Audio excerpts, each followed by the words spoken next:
આજથી કચ્છના સફેદ રણ ધોરડો ખાતે કચ્છ રણોત્સવનો પ્રારંભ થશે।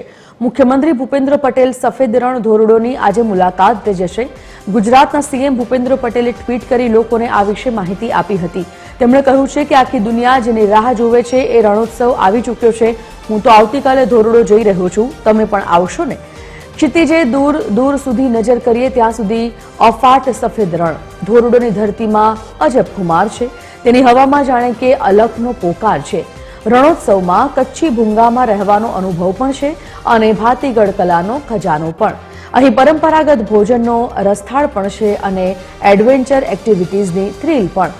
સાંસ્કૃતિક કાર્યક્રમો, light and sound show, kids play area જેવા આકર્ષણો પણ છે અને સાથે સાથે Dholavira, road through heaven, Lakhpat માતાનો મઢ, નારાયણ સરોવર, કાળો ડુંગર, સ્મૃતિવન, માંડવી આ બધા સ્થળો કચ્છની ટ્રીપને યાદગાર બનાવી દે તેવા છે।